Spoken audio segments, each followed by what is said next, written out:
All right, guys, we are live. Welcome back to the Sleuth Intuition channel. I'm your host, Patrick Vallejos. Today, we will be diving into Abby and Libby's case out of Delphi, Indiana. I want to welcome everybody in. Jari, Hiawatha, Ziggy, Jerry, good to see you. Rescue all the dogs. Right field, CJK. Bad actors, good to see you. James Cope, what up? This account. And Nixon. What up, guys? And Jill Moser. What'd you guys think about the interview? Becky Patty, interviewed by Hidden True Crime.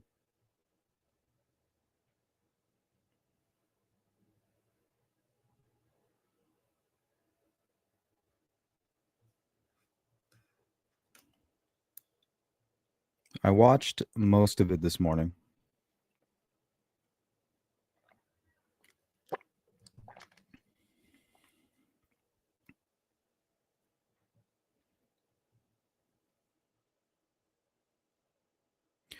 Aloha.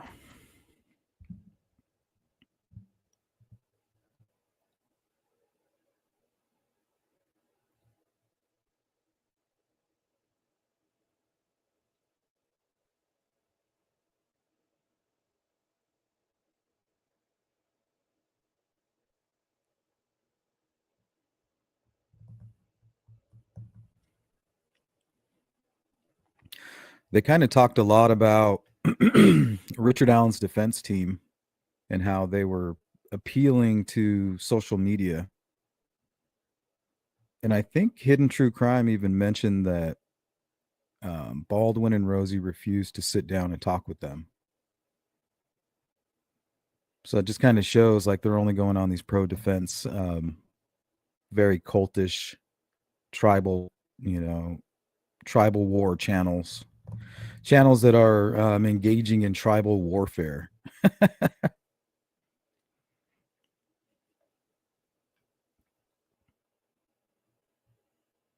This account says, haven't watched it all. Grace in the depths of the darkest of dark, still grace. I think there's a bigger question to be asked here.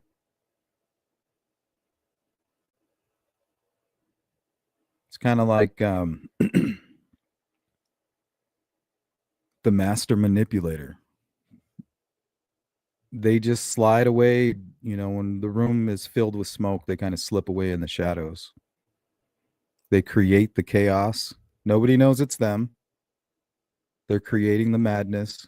And then when it becomes at the peak of its worst, they slip out. The master manipulator. In most killers, that's what they are.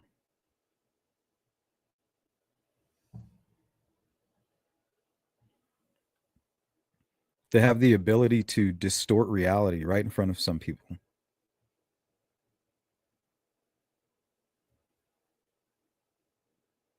People want to blame the defense team. Oh, well, they're throwing all these theories out there. They're the ones that are drawing in the sympathy. People are they're one-sided. They've sided with the family, with the Patties, the prosecution, and they're just blinded by that. They're just too emotional to see the truth. And then a lot of folks are saying, well, how could you possibly have so much compassion, sympathy, and empathy for Richard Allen, right? Is there a chance that he's innocent? Sure. But they did a pretty good job proving that he was part of it all, if not the biggest part and most likely the only part. But the one thing that we're forgetting is the killer themselves and their ability to distort reality.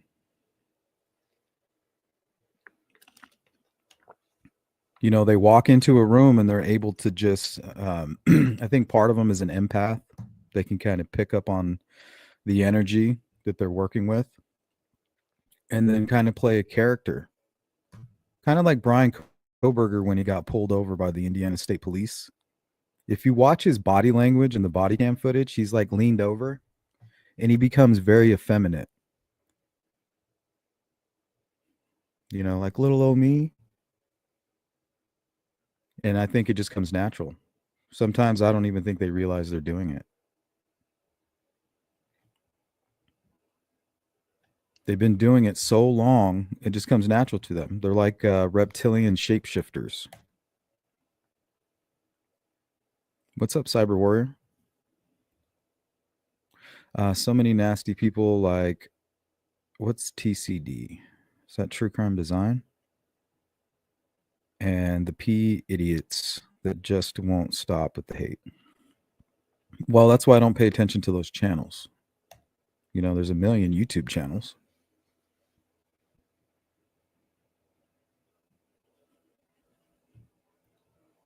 But I guess if you're looking up content on the Delphi case, it's hard to avoid them. I get it. You know, you put in, okay, is there any updates on this case, that case? It's Delphi murders. Anything put out today, today's content. And then there's the list of people. So I can see how that's frustrating. It's unavoidable. And the defense daddies blatantly lied on their portion of the interview, nor are they ashamed of their leaks. Ink Girl's crime scene photos. Baldy already said he didn't care about the photos shared. I think that was Rosie who said that. He said it in court.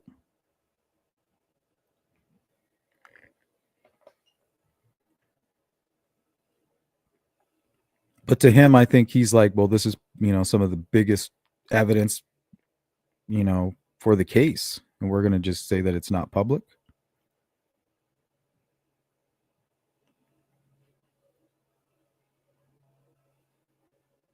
What's up, Silas? Hey, everyone. I'm glad HTC gave Becky Patty the opportunity to speak out and that she was comfortable enough to do so. She came across very well, and it was very brave of her. Absolutely. She's been brave.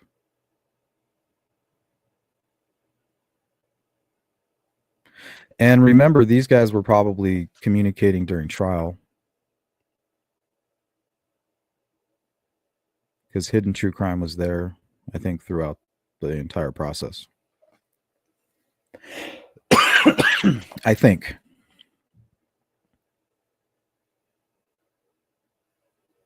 They took the sourest of lemons life has to offer and found grace and growth by making the ballpark. It's hard to watch.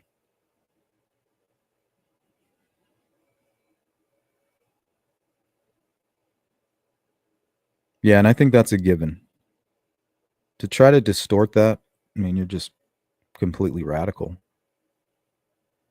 Radical, man. Latest was offered to me on my homepage. Never dropped them off. I clicked don't recommend channel. I don't know what that does to a channel, but I hope it means something. I think so, Anna. You know, it's all about algorithms. And you got to feed in that data, you know what I mean? Do your small part. I do. And I think it starts by just not watching.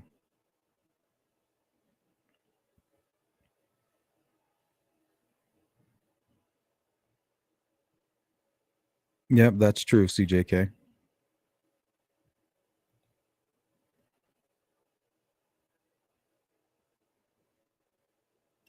Mustang says, hey, Sleuth, good to see you. The misinformation is the worst for me. Yeah, we can talk about that because it is kind of like a virus or like a wildfire. You guys ever seen a brush fire? You know, it just takes off. Or go on YouTube and watch a video where they light a bale of cotton on fire. It like just takes one little spark and the whole thing just goes up. I mean, you just can't stop it. That's the same with misinformation on social media. And then you have people, the problem is that you start to trust people online, and then once they have your trust, they exploit it and they use it. Let me give you an example. They've allowed themselves to be swayed in a certain direction, or confirmation bias, whatever you want to call it. But in their mind, they've determined that they're absolutely right about a certain thing. They've done the due diligence. Even though I can't prove it to the rest of the world, I know in my heart of hearts that I'm convinced 100% of this. I may not be able to prove it's a fact, but I know in my gut, and to me, this is factual information. But I can't convince these folks out here because I don't have anything to show them. I just know that it's a fact. So now that they've convinced themselves, which is the biggest part of it all, which is the source of it all, they now use those people who trust them, who they've gained, a handful of people's trust, and now they're going to tell a little fib. Like, oh, this is how I obtained such and such information, or I talked to such and such, and I know it's a fact. Okay, so now that person, with their trust in you and your lie to them, because you've allowed yourself to be convinced of something that, for whatever reason, if you can't prove it to them, I don't know why you were able to prove it to yourself. But somehow you were able to, you pass this information along, you're able to convince these folks that trust you, and then they go and start the fire for you. You're their reputable source.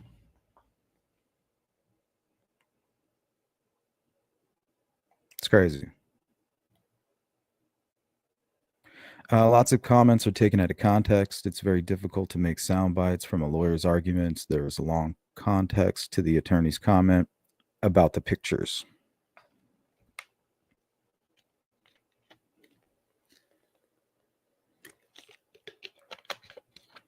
Yeah, not everybody's going to agree on certain things.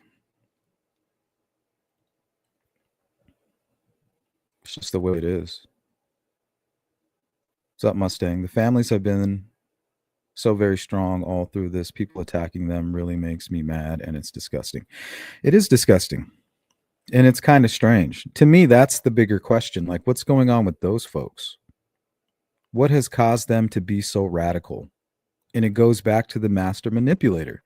It's not the defense team, it's Richard Allen himself. He's got this uncanny ability to manipulate people.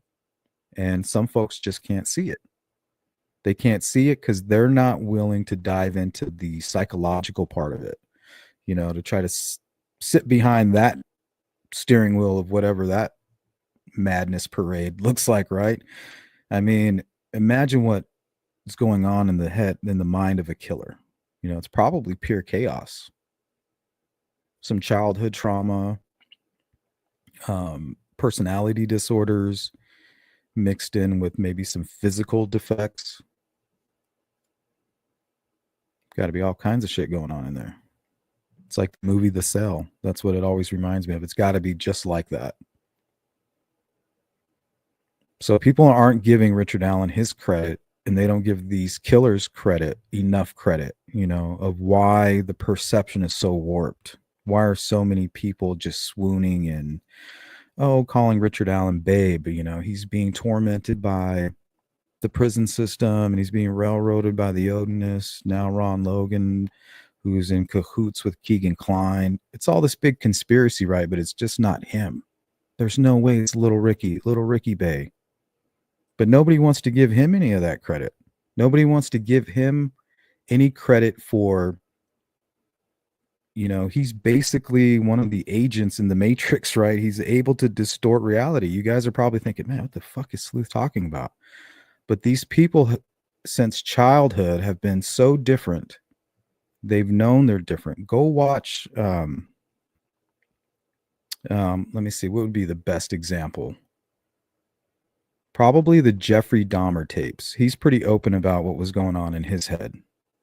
He's pretty open about it. Go watch the Jeffrey Dahmer tapes and you'll get a little grasp of what I'm talking about.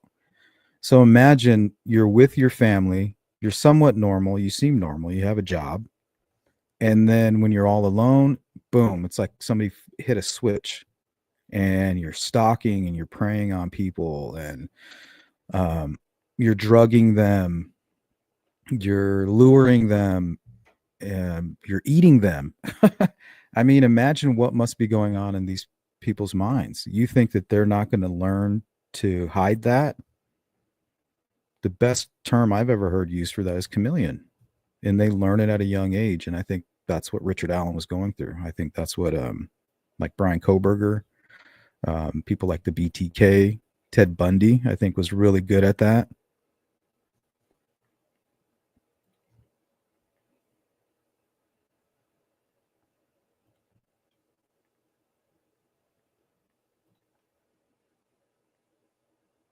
What's up, She Warrior?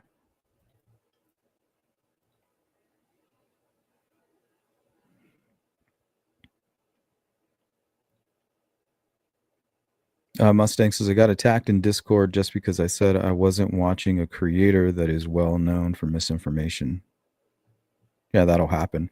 Well, that's cult behavior. If you go against the mob, whatever that consensus of the cult is, you will be shunned. The whole basis of the whole foundation and the fabric of the cult is built on that one single narrative. It's like a vibration. If you deviate from that, you must be shunned. Because if everybody deviates from it, what happens? There's no cult anymore, and the cult leader is no longer has that power. And most times, the cult leader doesn't say, "Hey, I'm going to start a cult." It's just certain personalities and people who for whatever reason, are drawn to them. And they say, "Oh shit, I have a cult."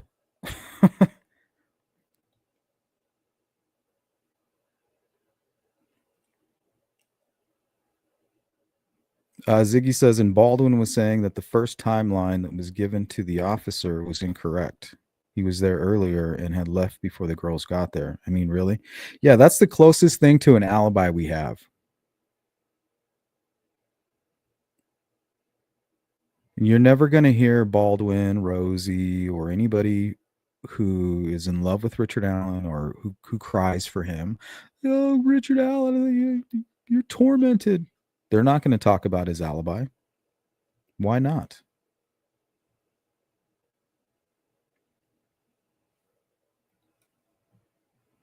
I'll talk about reasons that you think he might be innocent, but they're not going to talk about reasons why, it's a fact that he's guilty. Even I will admit that it's confirmation bias when I talk about Keegan Kline and Anthony Schatz.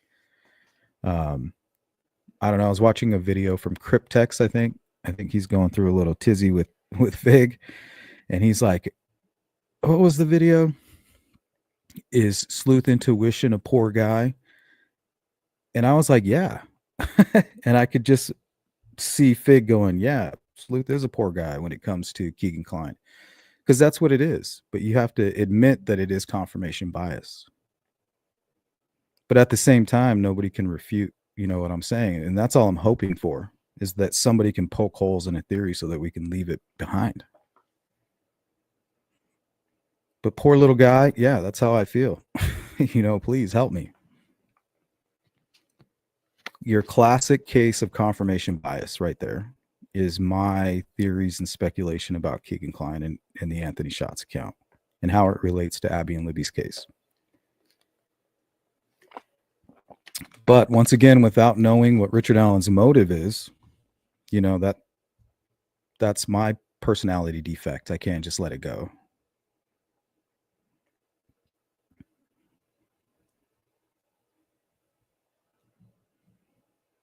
So you got to work through it.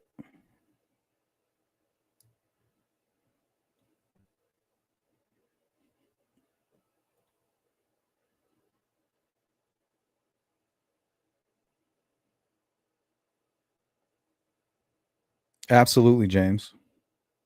I mean, there's no need for it. Because if you had any proof that could tie in, like, let's say, a family member to one of these true crime cases, for one, you should have already tipped it in, and the police should have already made an arrest, and therefore you would just be reporting on the news. You would just be reporting an update. But instead, you choose to allow yourself to be convinced without being able to hold the actual proof. So therefore, you're already flawed in everything that you're doing from there on out, because you've allowed yourself to be convinced in a way that you're unable to convince others or prove what you're saying is true. There's no like scientific method to it. It's just one of those take my word for it. Okay, well, you're a reputable source. You're credible. Okay.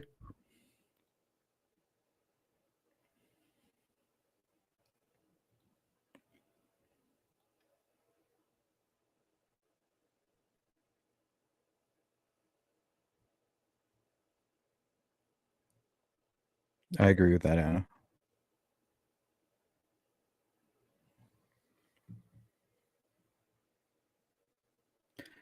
Yeah, that's true, Ziggy. I don't know about that, but you definitely have to be a certain kind of a person.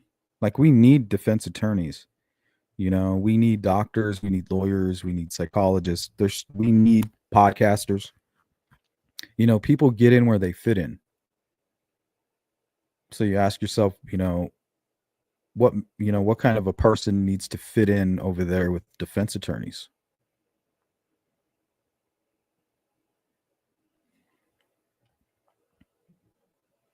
But then again, you might just compartmentalize, well, I got to go in here and defend this guy who might be guilty. Let's go ahead and hit that switch. It's like walking in an office, close the door behind you. And then when you're all done, you open the door and you leave it behind you and you go, back into the real world. People do that during their 9 to 5s every day. Imagine being somebody's therapist and you're having one of those days where you need a therapist.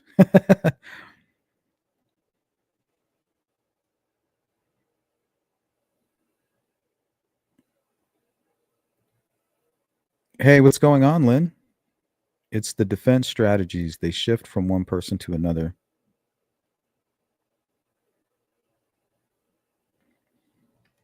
Yeah. And it's weird. Nobody seems to care. And that's the point.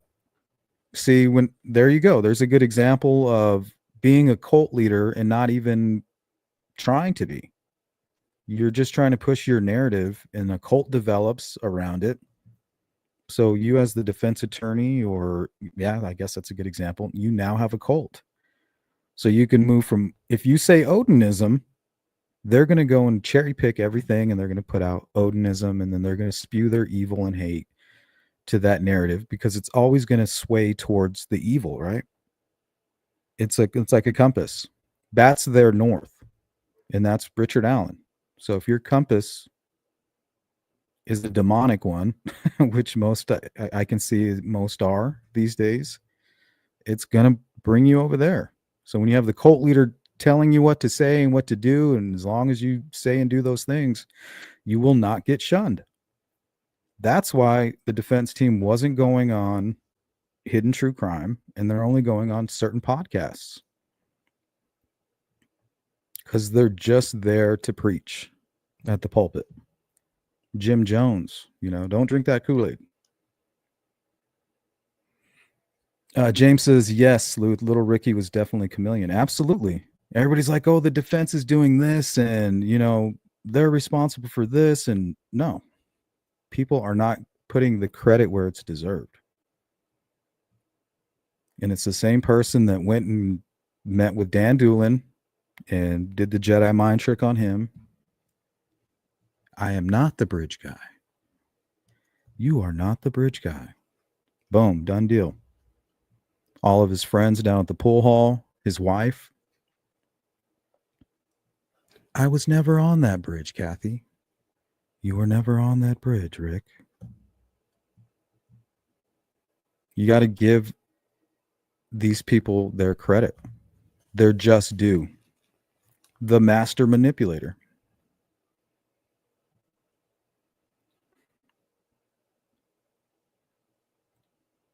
Hey, Fishy, what up? Anna says, in fairness, the defense attorneys claim they put together the Odinis material based upon discovery. Difficulty meeting with their client while Odinis guards stood by video. And that's just not true. They didn't know anything about the Odinis until Richard Allen said, hey, the Odinis guards are threatening me. And they said, what, Odinis guards? We need to see if anything matches in the discovery with Odinis guards. Like, why would these Odinis guards be threatening him? Oh my goodness, look at all of this Odinism up in this discovery. Hot damn.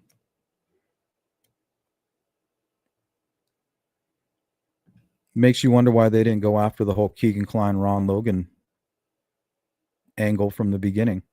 Oh yeah, that's right, because Rosie's law firm represented Keegan Kline and Ron Logan. So now that he's out of the picture and Baldwin's all alone, guess what angle they're going after all of a sudden? Interesting. So now we know why they went after the Odinism theory, because it didn't involve Ron Logan or Keegan Kline. Because if it did, guess who would have a conflict of interest? Rosie. Guess who wouldn't be a part of this big, long, controversial case? Somebody would have to step away.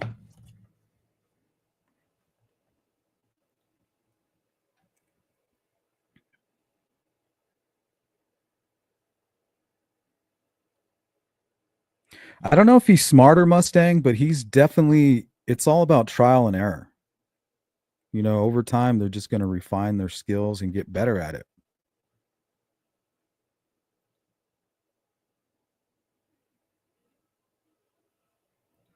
Good to see you, Fishy. There was a bench he supposedly sat, but no one saw him ever again on the trails. Yep, nobody will talk about that. For, you know, I think for the jury, it was just simply the timeline. Timeline, his interviews, the bullet, and then his lack of an alibi. I mean, how do you not have an alibi? I know it's innocent until proven guilty, but they've already got probable cause to convict you. You've been sitting in prison for 2 years. You're walking around in a jumpsuit, handcuffs. Now you're sitting in a courtroom and there's a jury of 12 people who are looking at you like, hey, man, they just told us you killed 2 girls. And you're not going to tell that courtroom what you were doing that day? And then you expect not for them to be convinced of your guilt?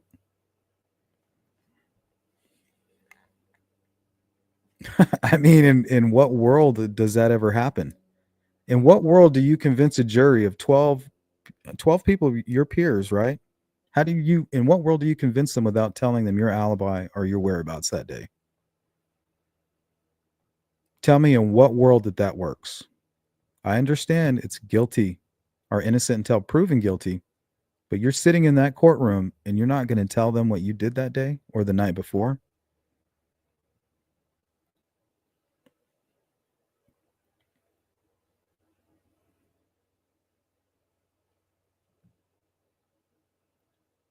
It's pretty strange. Anna says, whether we believe guilt or not, there have been a lot of unexplainable peculiarities. Why were Richard Allen and his attorneys not allowed privacy in the prison? Why were they videoed through a window? Is that legal? I don't know. I do not know.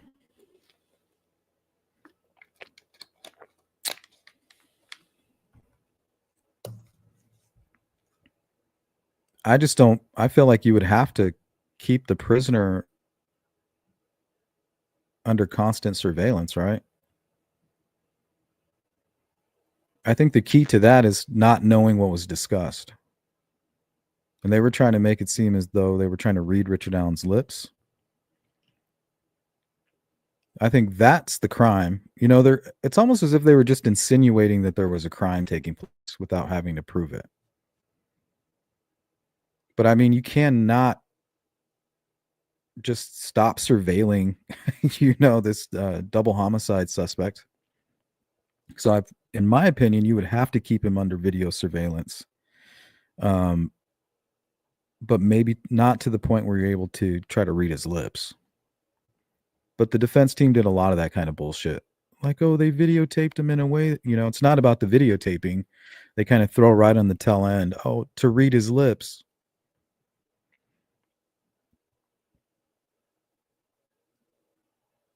I think they would have to kind of come on the back end of that and be like, well, we have evidence that guards were writing down and watching the video and writing down what they thought Richard Allen was saying. but instead they just insinuated about it. Nixon says, you're in good company with KK. Please don't say it like that.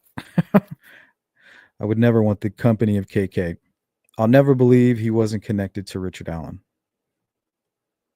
Well, I don't say never. I just haven't seen anything to disprove it. Vito has the trifecta, which is Keegan Kline, cell phone was moving around not only near the Canal Street address, but in Peru at the time of the murders. So that's strike one. Strike two, there was no Jeep or any suspicious vehicle mentioned by Keegan Kline. I think might have even been a red Jeep seen on the Hoosier Harvest Store video. So there's strike two. And then Vito said that they did an extensive investigation, into family members and friends of both Richard Allen and the Klines, and they couldn't find any connection. But for me, I don't think that there should be one. I think that they were friends at a very young age. A shit ton of time went by. And then shortly before the murders, during this troubled time, or, I quote unquote call them stressors for Richard Allen, where he now has that separation anxiety going on between him and his wife because of the death in the family and the daughter making decisions to leave. She moves out, brother-in-law dies. Richard Allen's wife isn't taking it well. They're traveling back and forth to Peru, and Richard Allen finally, he has some time to himself. I think it was at that point in time, if there was any reconnection, it was right around that time. Maybe a month or two before the crime. If it happened at all, right?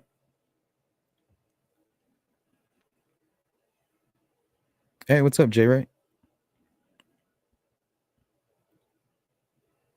Yeah, inability to reason, agree to disagree. I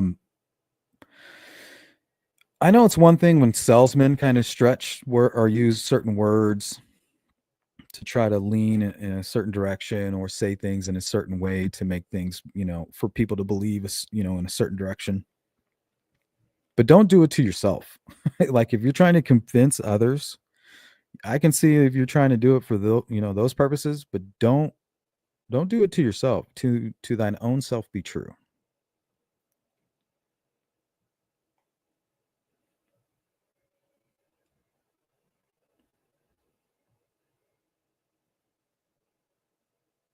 Fishy says, I think it'd be interesting to have people with strong opinions switch and argue for the side they don't agree with. Know what I mean? Oh, you're talking about playing devil's advocate. We do that constantly. It's a good practice. What's up, Lily Shaw? Anna says a defense attorney addressed a lack of alibi in a defense diaries interview.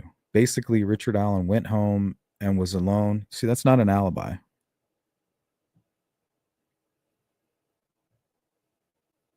That's not. And the thing I'm talking about, Anna, is addressing it in court.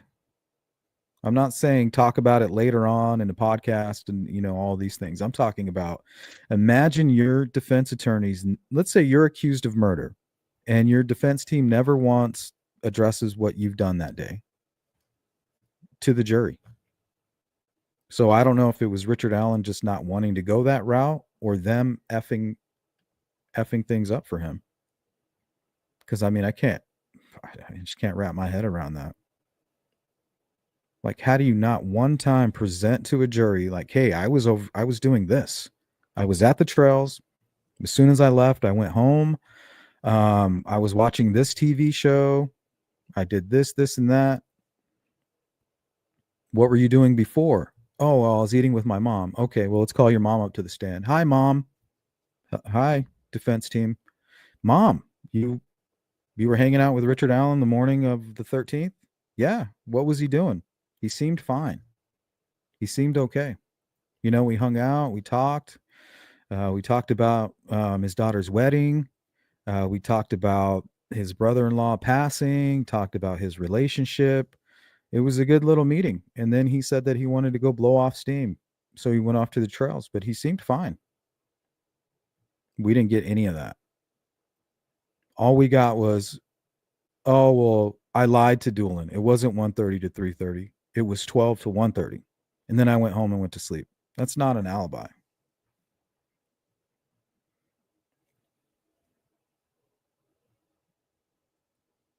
What's up, Ducketology? KK deleted his phone for a reason.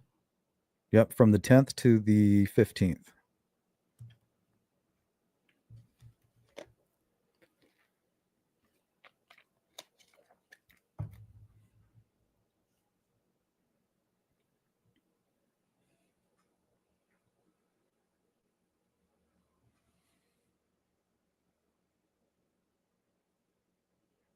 Yeah, that's true, this account.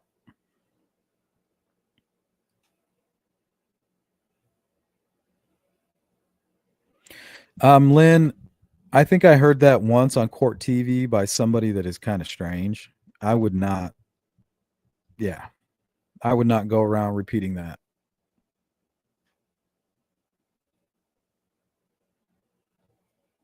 Yeah, and Vinny Napolitano or whatever his name is, he needs to clarify that. He's turning into another shit show. You know, they're trying to paint this picture about Ron Logan like he did Evansdale or something, right?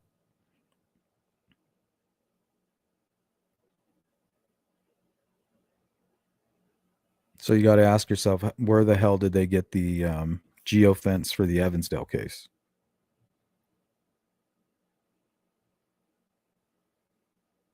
Anna says a problem with any timeline from any perspective is after BB's last sighting, there are at least 11 minutes and likely more when no one saw anything, neither girls nor PG. Exactly, that goes into the timeline. So, I mean, didn't Richard Allen leave at 1:30? So he's not there. He's already gone.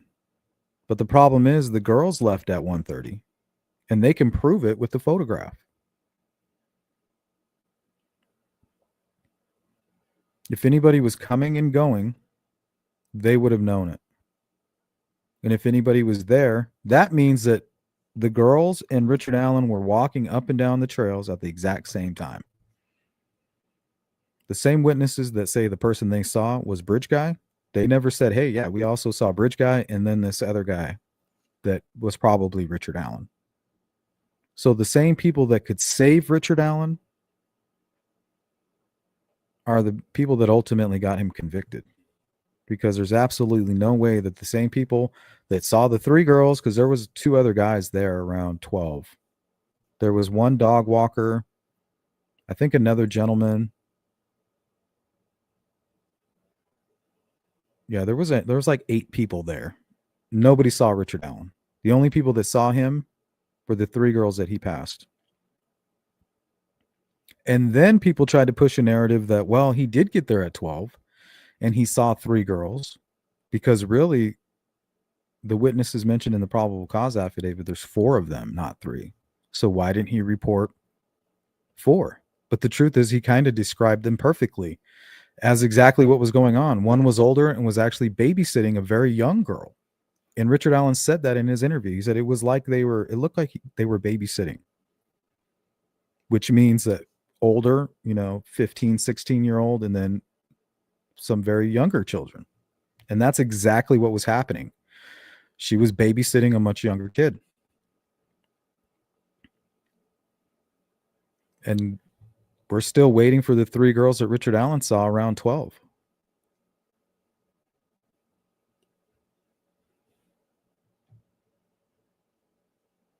But that's the new narrative. Oh, there was 3 other young girls out there. No, there wasn't.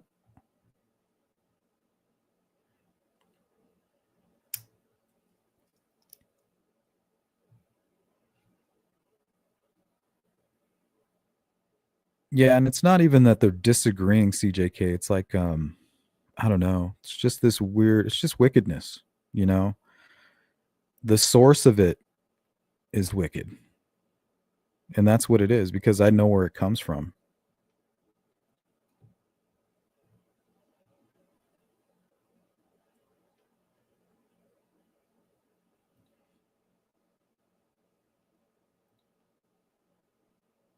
James says, I watched the Dateline episode about Delphi. I was very disappointed that they gave the defense team so much airtime to spew their filth. I wouldn't watch it again. Which version? Is it the Odinism? Is it the Ron Logan did it alone? Or is it the Ron Logan, Keegan Kline version of events?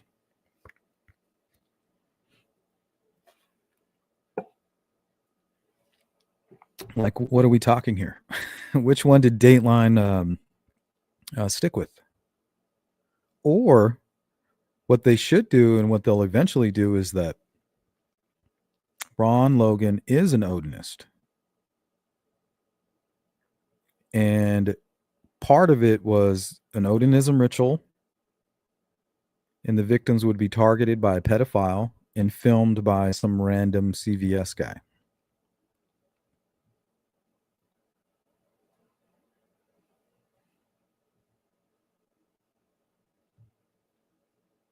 What's up, Betsy? I was wondering why they didn't go to Lauren's. Well, they're going to ask the tough questions, because Lauren was there. She knows what she's talking about. You can't pull the wool over her eyes. You can't exploit her ignorance like they can do with us, right? We don't know shit about, well, most of us don't know anything about what goes on in a courtroom. Nor do we care. That's why we have attorneys, right? I mean, we care and we try to keep up with it and we try to understand, but I mean, that's why you hire lawyers, because that's their specialty.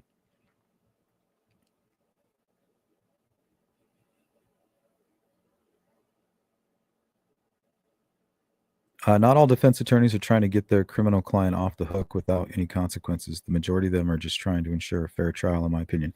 Yeah, absolutely. And sometimes the argument is not that my client is innocent. It's just that it wasn't premeditated, or it was an accident, or it was a crime of passion. It's not always my guy didn't do it.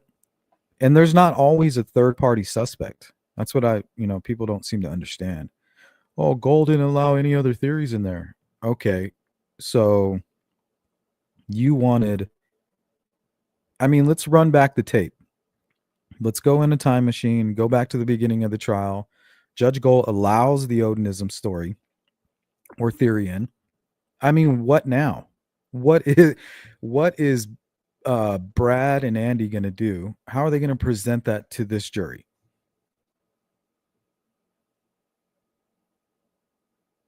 Have you even thought of that?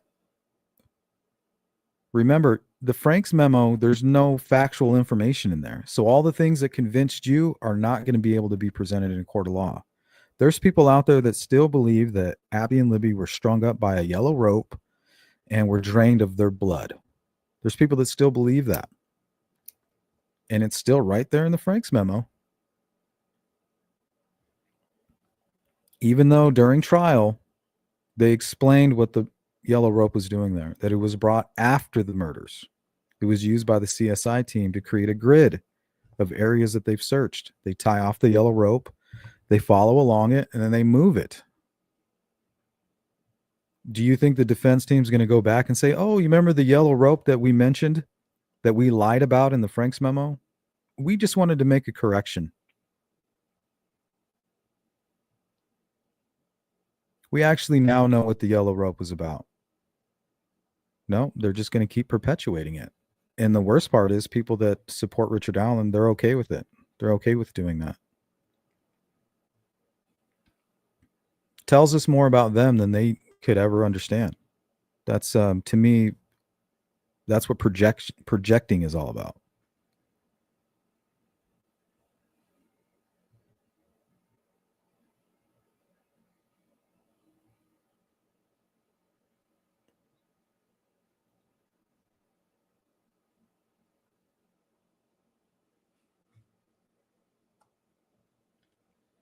CJK says, some like Snaster blamed the family for, what the hell is a Snaster? Oh, Rick Snake, sorry.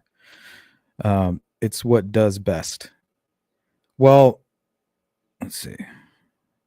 I think what he's referring to is early on. Remember, people like me who were following the case from 2017, some of you even from day one who live in Indiana, who were like, man, I hope they find these girls, and followed the story from the very beginning. But early on, one of the first like POIs that was circulating social media was Brad Holder. You know, that was the first guy that was really pointed at. Him and DP. But more Brad Holder, to the point where even Becky was getting involved in it. Because you have to. I mean, it makes sense, right? The point is that law enforcement did the same thing. Like, they went down that rabbit hole. They looked into the guy. He had an alibi. I'm sure they were interested with the crime scene and some of the things that they were finding on his Facebook, but it's a stretch. You know what I mean? Like, it is an absolute stretch. And the dude had an alibi, so I don't know what you're going to do about that. So yeah, Becky was going all over the place saying, you know, getting in contact with Jerry Holman personally and saying, hey, look what we found. So I'm sure they were already interviewing him, maybe not, but yeah, the family definitely pushed that and probably put a lot of that information that was later found in the discovery. They're probably responsible for putting that into motion. So he was a little bit right.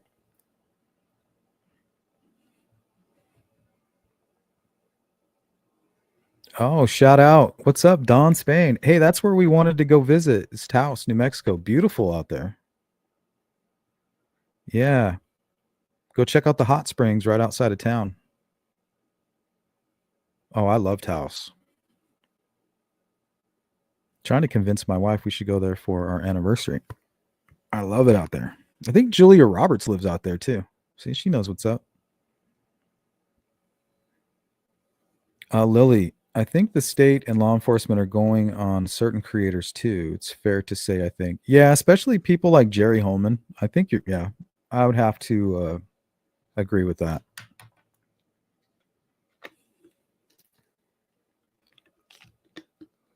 Yeah, you don't see Jerry Holman going on like the Defense Diaries or whatever. Yeah, that's a good point.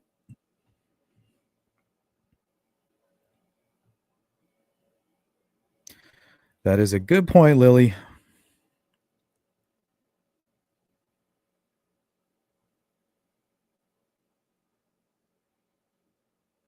Teeter, that's a good word. I think that's what Rosie was doing when he said, you know, I don't regret that the crime scene photos were leaked. Like, I think what he meant was like the truth should be out there. Like, we should be able to say, hey, look, the sticks were placed there by Odinism, and then to show the world without anything to show, like, hey, look, this is why we think, you know, it's Odinism. They're going to feel like it's not fair. And I guess they have a point. So the point is, no matter what, things should be made public. Doesn't mean you have to go looking for it or creating a platform for it or promoting it. But I do believe it should be public. People need to take personal responsibility for the actions that they take. You know, did you go and seek out the crime scene photos? Well, that's something that's something that says something about you and whatever your agenda is. Could be professional, it could be morbid, I don't know.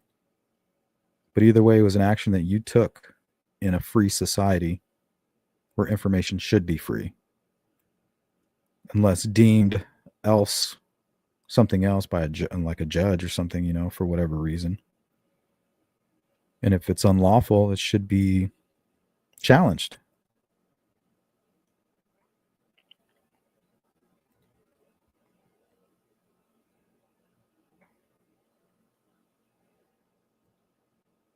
Hey, what's up, Blind Squirrel?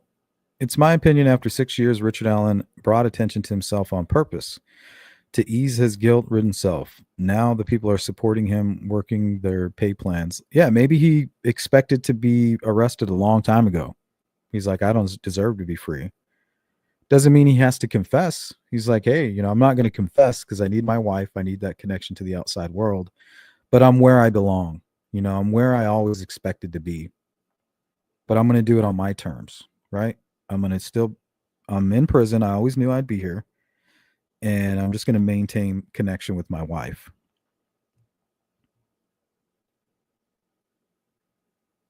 Because he might be okay with the parasitic lifestyle. Most people with personality disorders are.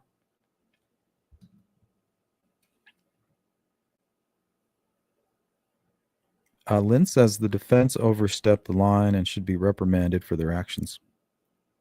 I think my number one question, if I was Richard Allen, why didn't you attack the timeline more? Where was my alibi? Why wasn't that? And then why didn't you go after this Keegan Kline character who confessed? Like the Anthony Shots guy that we heard about on the news, you're telling me now that he confessed to the murder? Like, why aren't you going after him? And this Ron Logan character who made up a fake alibi? Like, you're not going after these people? Like, Jesus, like you're skipping over them and going into Odinism? Like, there's got to be a reason for that. The only thing I could come up with is that Rosie is tied to Aki. They're partners. And Aki represented not only Keegan Kline, but Ron Logan too. So how is he going to accuse them when he has access to all of their, personal files? He would have to take a step back. So I think that he sacrificed a good defense for Richard Allen, which would have been Keegan Kline or Ron Logan, so that he could stay on board. I think that's potentially there could be an ethics issue there. Potentially.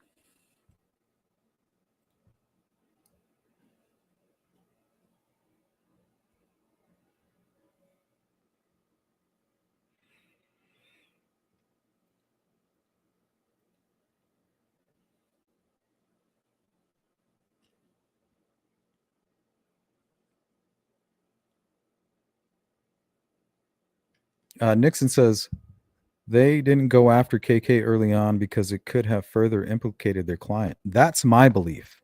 They're not going to go and expose the truth right there in the middle of court. And I think Nick was hoping they wouldn't break this thing wide open unintentionally. So I agree with you that could be, once they knew that a digital connection couldn't be found, they'd run to the more obvious third party. Yeah, I agree. What's up, Richard Dobson? On the Dateline show, Allen's attorneys failed to admit that despite different descriptions initially, all eyewitnesses said the man they saw was the man in the bridge guy video. This made the descriptions irrelevant. 100%. And that goes to the timeline and why, he's most likely guilty. The timeline. So I don't even think you need that bullet out there for a jury to find him guilty. I think it's the lack of his alibi, his timeline, his own interviews, and his confessions would have done it. Throw the bullet out.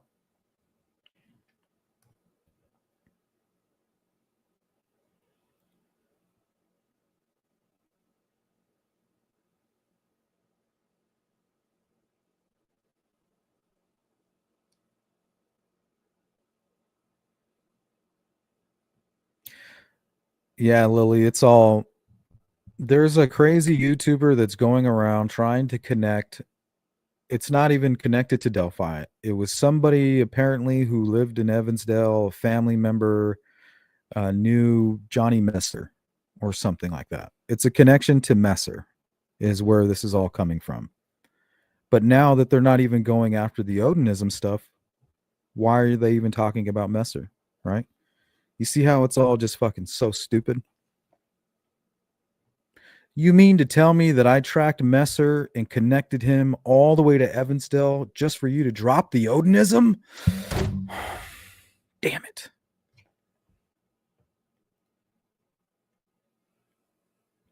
Now I got to start over with Ron Logan.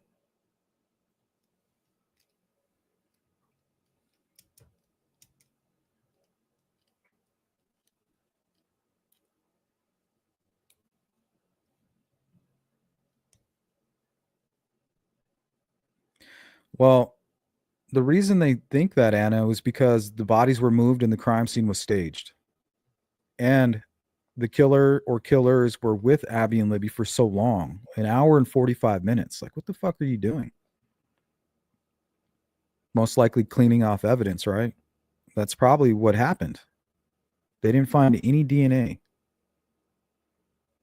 There was like a slight resemblance of male DNA.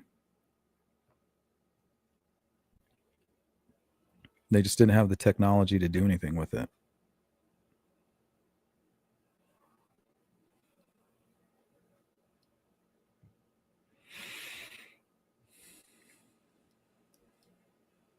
This account says he hid part of that day from his wife. Well, there's a reason he didn't want to meet Dan Doolin at his home, because he's giving different stories to different types of people, right?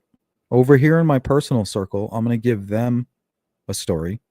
That way, when we talk about it amongst ourselves, there's no inconsistencies, because this group of friends will never cross into this other group of people, meaning probably like official law enforcement, things like that. So he's telling them a story. Like, yeah, I was there from like 12 to 1:30.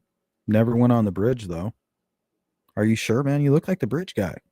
No. And then Kathy steps in like, no, he's interviewed with law enforcement. Like, he's cleared. Like, I know that's a fact. And they're like, oh, okay. Well, he's been cleared. Well, I still think he's the bridge guy. Maybe they're using him as bait, and then people just start to kind of they start the delusional process, I guess.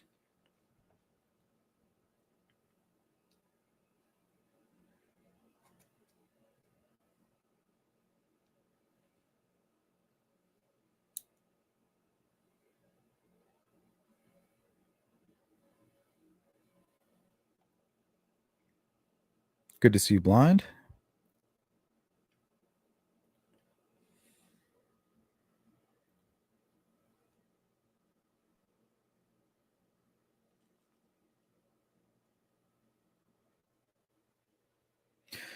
Betsy says, what phone would have helped him if he wasn't involved? Conveniently disappeared. It didn't show up as even there, right? Yeah. So the reason that they didn't bring Richard Allen didn't take the stand and why they didn't talk about his alibi, because then they would have to explain why he was on a phone and why his actual personal phone was somewhere else. Right. So I think there's a good chance that Richard Allen was doing what Keegan Kline and them were doing. All I need is for somebody to have my phone, utilize my phone while I'm over here doing something else. And for whatever reason, the part that he played in this crime, hypothetically, the more hands-on role, him having to go out on the trails and to get the girls down to the crime scene, he's taking more risks of being seen. And I don't think he was concerned about the three young girls because he had his mask on and he didn't really interact with them. But when he got out onto the bridge, he just could not resist smoking a cigarette. So I don't know about you, but it's kind of difficult to smoke a cigarette when you have a face mask on and a hoodie up, right? So you take the hoodie down, take the face mask off, nobody's there, spark a cigarette, take a couple puffs, walk out to the first platform, look around, waiting for, a signal on your phone or waiting for somebody to give you the go ahead. Or maybe you're just tracking Snapchat. And then boom, there's Betsy Blair. Walk, just stop. You turn around, she's staring right at you. You're like, oh, fuck. I have just been seen by somebody. Right? The younger guy sketch. Because when you take Richard Allen, you put his head up like this, and you put that little beanie on that might look like curly hair, and you have a woman that takes a quick look and says, oh shit, I'm alone here with a man. I need to go back that way. Shit, maybe she was right. Maybe he was out there all alone and he was targeting anybody and he started following her like, oh, well, you done messed up, lady. Now I'm going after you. So maybe her gut instinct was correct. And just the fact that two girls were walking towards Richard Allen maybe grabbed his attention. Oh, shit. Super sticker. Sorry, Alex. Thank you so much. Dang, I'm way behind on the chat. Hold on.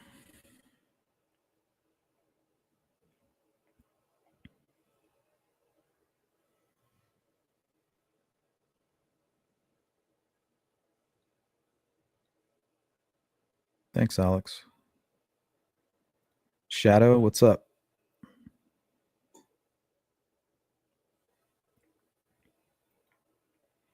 I know, there's a lot of Russian names too.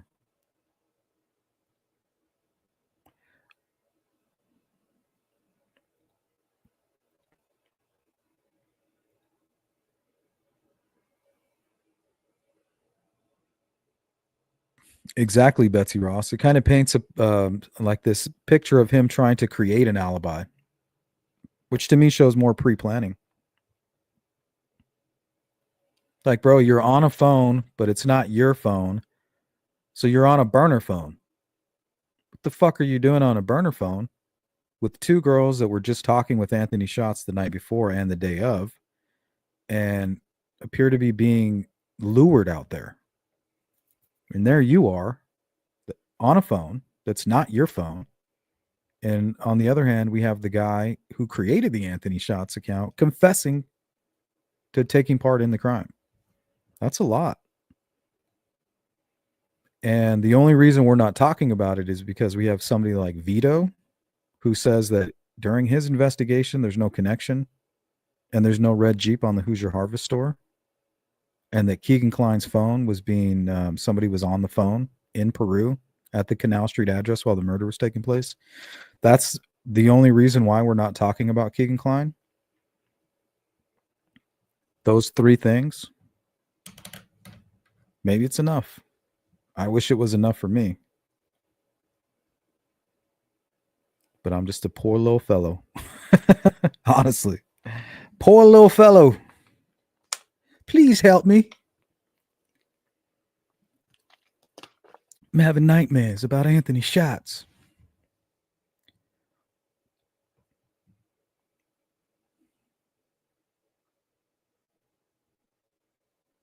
Deanna Olhot. What's up, Deanna? When asked with picture, is this you?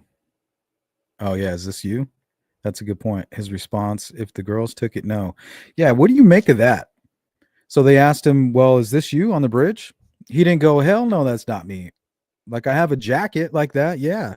Like, I mean, I was kind of dressed like that, but man, that's really creepy. Like, I was dressed like that, but that's not the hat I was wearing. And my jacket is a little more, it's darker blue than that. You know, like, wow, I did go on the bridge. And I mean, geez, that kind of looks like me, but I didn't see the girls. So that's impossible. I'm not that guy. Like, I was kind of dressed like that, which is really weird. And I can see why you guys think it might be me, but you know, hell no, that's not me. But instead, it was like, if the girls took that video, it almost tells me that there's somebody else out there.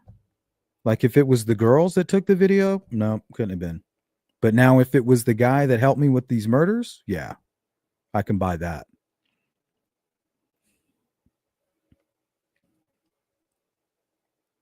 So he wasn't saying no. It was almost as if he was telling us that it wasn't the girls taking the photo, or that somebody else could have possibly taken that video. And he knows who.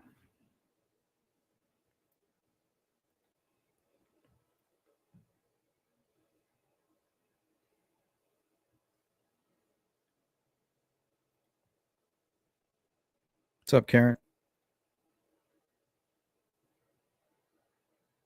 Well, if the girls took the picture, it isn't me. Very strange reply by him. Yes, absolutely. A lot of strange things. What happened was he told different types of people different versions of events, and they all got tangled up in that room that day.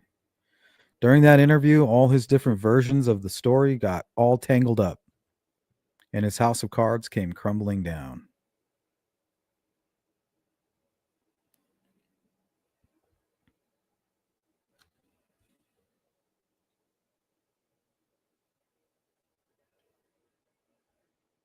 J Ray says, I don't think people's moms necessarily make good defense witnesses because I think the jury believes that someone's mother is likely to lie for them.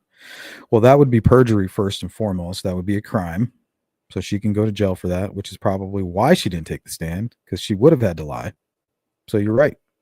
They don't make good witnesses, especially when they have to lie. Because I think the truth of the matter is that Ricky was acting weird. He was acting very weird.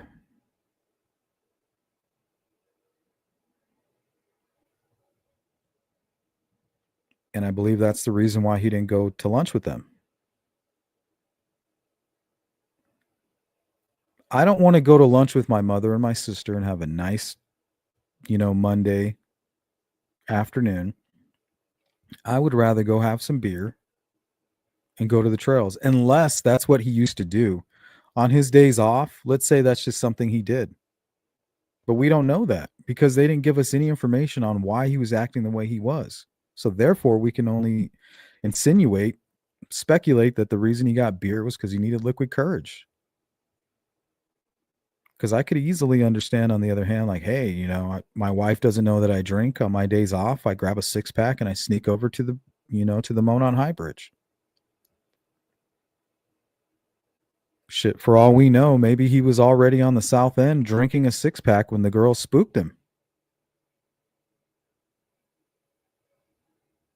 Maybe it pissed him off.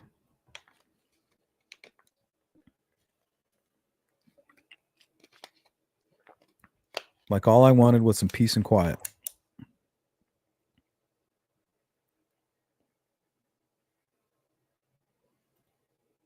Maybe even underneath.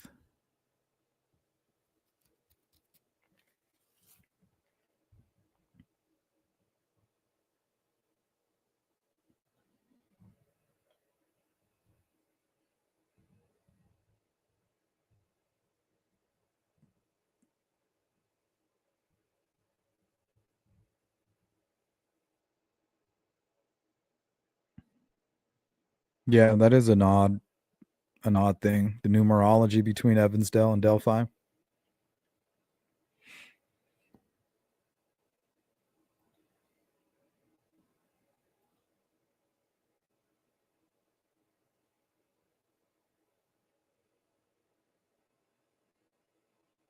Yeah, there's a lot of weird things about Evansdale and Delphi. The girls were 5 years apart. The crimes were 5 years apart.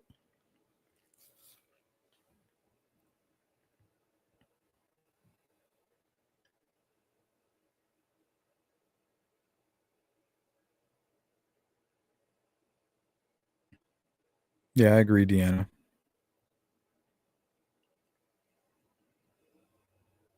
It's all tabloid shit.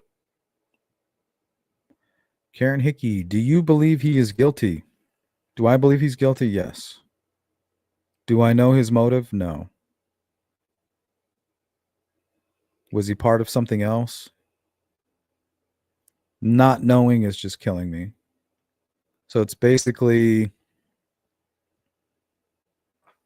the fact that we don't know what was motivating Richard Allen, and then that's kind of up against the lies of Kagan Klein and his version of the events.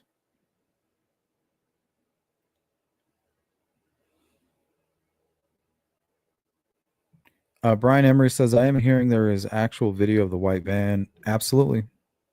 There is security cam footage just before you enter the private drive. Was caught on somebody's security footage. The timestamp, I believe, was at 2:44. So we know the phone stopped moving at 2:32. And if Richard Allen confessed to being spooked by the van, that means that the phone stopped moving before that, which I think is possible. I think it's possible that the girls were forced across the creek. I think that could have been part of the plan. Because if you're familiar with that and you're not listening to all the gaslighting that's out on social media, But if you look at the RTV6 footage and how shallow the water was, and you're somebody that goes hiking there all the time, like we know Richard Allen did, he would have known that you could cross right there easily. I mean, it doesn't even go up over your ankles or your knees. And there's one spot, the deepest spot would be once you got to the other side. It kind of goes pretty deep right there. That probably goes up to your waist. So at one point, just briefly, it would have hit their waist, unless they were falling and fighting in the water, which I don't think they were. I think the clothes could be in the water because it was dropped, maybe, but I think it more had to do with cleaning DNA.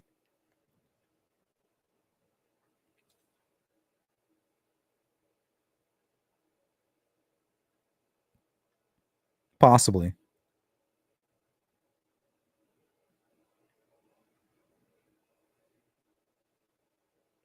So either the timestamp is wrong or the girls were already across the creek when they saw the van.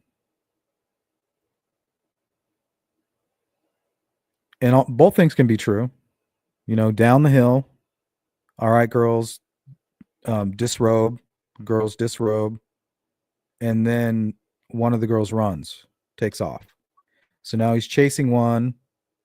And then Abby puts on her clothes, whatever she can find. Libby drops some of the clothes that she picked up in the creek, makes it up over the creek. Squirmy little Ricky is able to chase her down, attacks her, and Abby follows completely. She's just, her adrenaline is pumping, and by the time she gets up over the hill, it's already too late. She's kind of witnessing what's happening to Libby, and she's in shock. Before she can say anything, he turns around, does the same thing to her.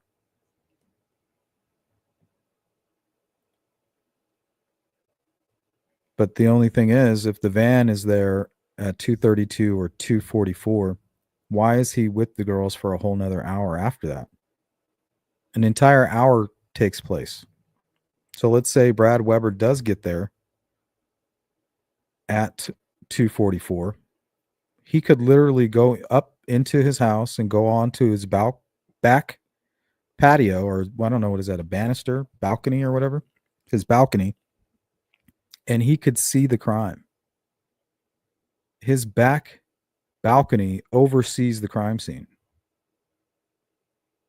So that means that he could have been up there looking down, watching the crime happen. So while he's in his home, the entire time that he's there for about an hour, Richard Allen is doing what? What is he doing? Why is he there so long? He's got to be trying to clean up something or doing something very, very disgusting. But he's comfortable. Whatever it is, he's not afraid. So it would make more sense that the timestamp on the camera is off, and then it's actually 2:34 or around 2:32. That's what makes the most sense.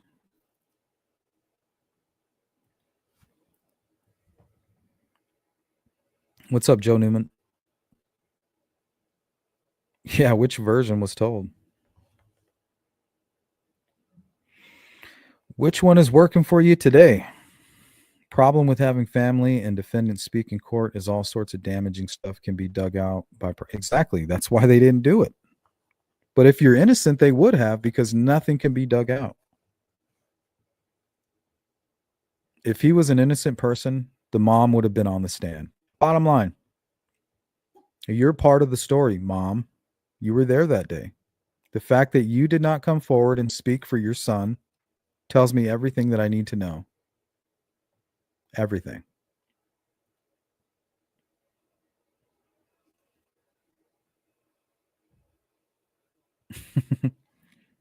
What have they been saying? Throwing spaghetti at the wall?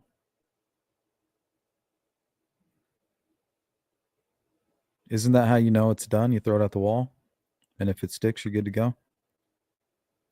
Al dente. Lynn says Baldwin doesn't want people to know what he really did. Exactly.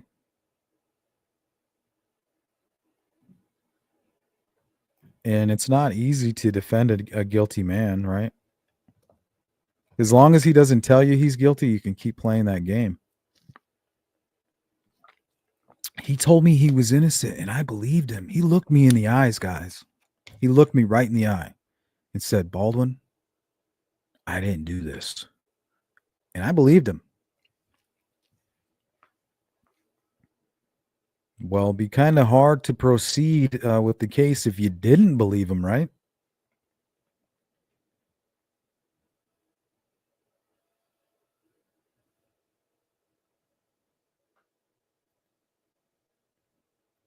What's up, Cheeks? Richard says, we are all naturally inclined to believe Anthony Shots KK had to be connected. Truth is stranger than fiction, but gut doesn't buy it. I think he went there to kill the first persons he could isolate. Well, if you ask John Douglas, he would agree with you. He said the moment those girls crossed that creek, they'd put themselves in a high-risk situation. So if they're putting themselves in a high-risk situation, a predator can also identify that, right? He can say, ooh, I always wished, some young girls would cross this creek when I was out here. Because now he knows what he could do. There's nowhere for them to go. They're trapped.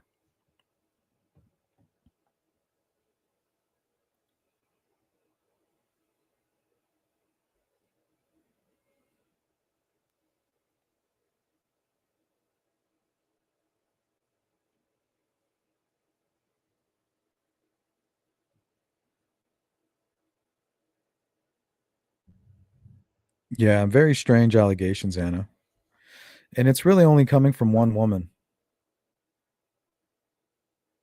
And first she did a PR campaign, created a YouTube channel, and went on everybody's channel and spread that information, and then started actually going live on video. So it's definitely a campaign. I don't know what it's about. But they haven't shown any proof or any evidence. It's all just a bunch of weird talk and people giving platforms to it. It's kind of like some of the craziness we get in the chat. If all of a sudden we were to just take that and put a spotlight on it and invite that person in on the channel, and they're like, yeah, Ron Logan's an Odinist. And then we just kept perpetuating that, people would be talking about it.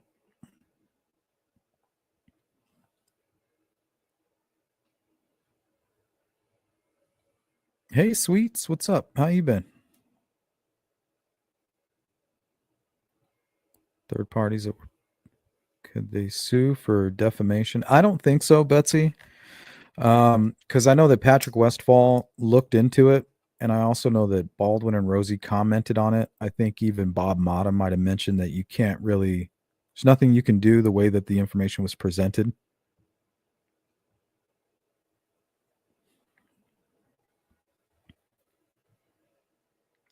It's not a flat out accusation.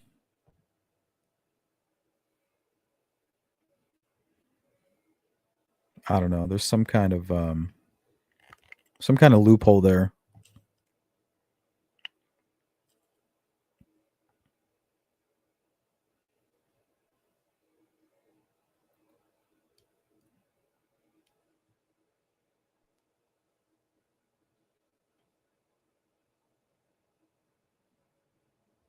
Yeah, it could be, Richard. If we're dealing with a lone wolf, that could have very well have happened. He could have targeted Betsy Blair, followed her, because she's the only one that's verified so far of being out there that actually saw Abby and Libby.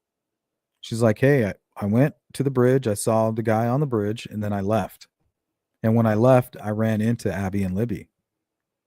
So if she's running into Abby and Libby, guess where they're going? They're going right to the bridge guy, which makes sense because about 10 minutes after that, they were being kidnapped and forced down a hill.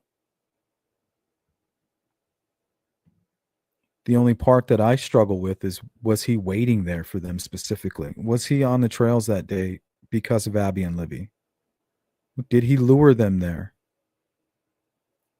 I find it hard to believe that some random guy made the decision to commit that murder and then stay there for an hour and 45 minutes. Like, wouldn't he already be out of there? He would have his failed sexual assault, force him across the creek, commit the murder, and then be gone. What is he doing for an hour and 45 minutes? Something's going on out there.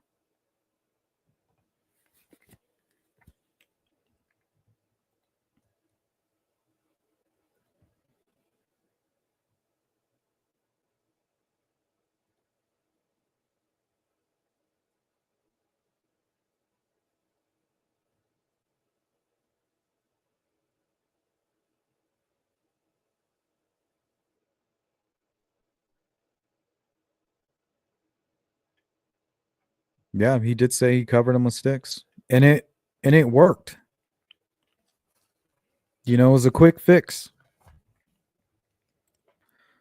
I think that if he wouldn't have covered the girls with sticks before he left there, they may have been discovered that night. Nobody was going off the beaten path. They were walking the trails back there and flashing a flashlight, looking for living people. Somebody with a broken leg or somebody who might be lost. No way were they expecting those girls to be deceased. Like, in what world is that real? That wasn't supposed to happen.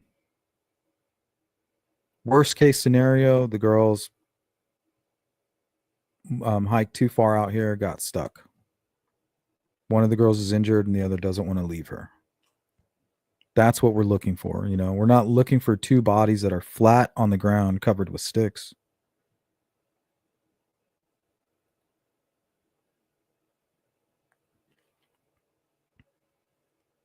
So if you want to know why he did it, so he could buy himself some time.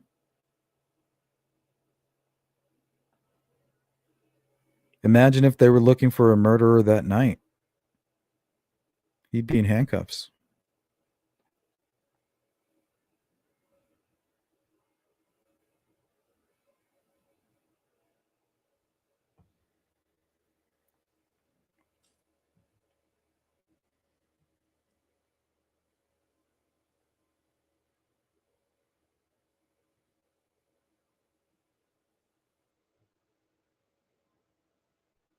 Lynn says Florida law protects the release of crime scene photos of minors who have been murdered. A court can restrict public disclosure of crime scene photos if there's a good cause.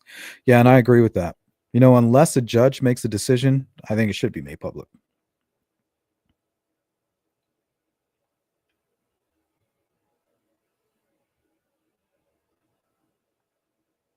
But that doesn't mean that YouTube and, social media places should allow you to present them. But I think there should be an official place where you can go and view them if you want to look into the case.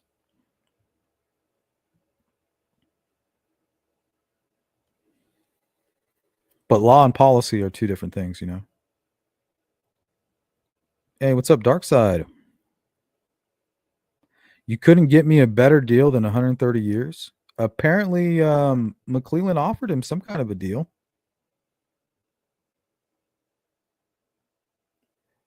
But I don't see Richard Allen saying anything. I think if he confesses, Kathy will divorce him. I think that'll be the first thing that she does. I will divorce your ass.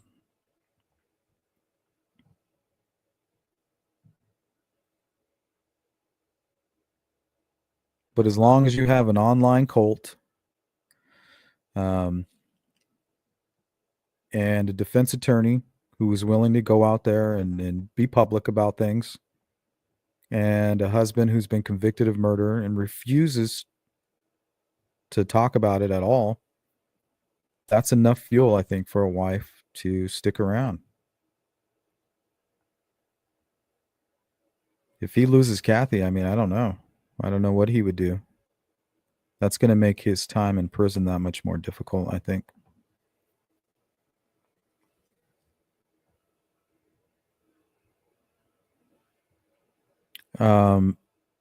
Richard Dobson says Timeline is so tight that he had to leave that bridge as soon as Blair turned around. I have no doubt he followed her, but didn't catch her before girls appeared around the bend.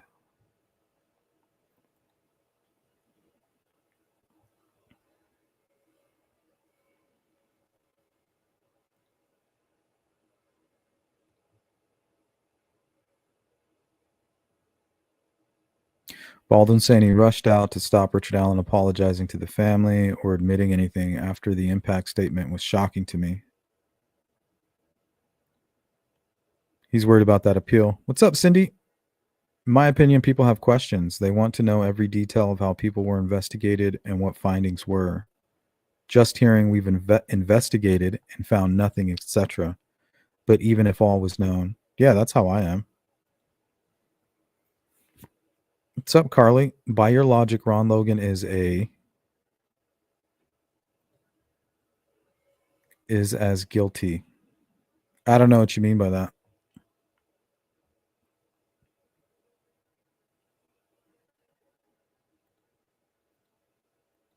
What's up, Cryptex?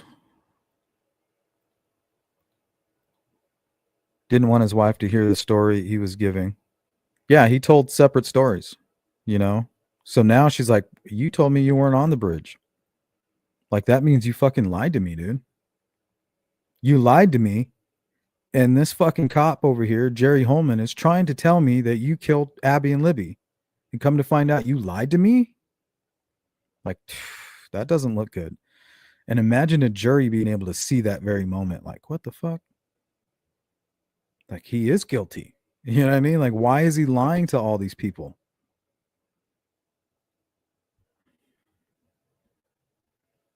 Rebecca M says, but the DNA wasn't Richard Allen's. They weren't able to verify anything to do with the male DNA. So it's not like they had somebody's DNA and it wasn't Richard Allen. They had a very small amount, undetectable. So they couldn't compare it to anybody. So they had a very small sample of male DNA, which couldn't be compared to anything. So we don't know if it's Richard Allen's. But right now, they didn't have any male DNA other than a small untestable amount, which could be just like something residual. You know what I mean?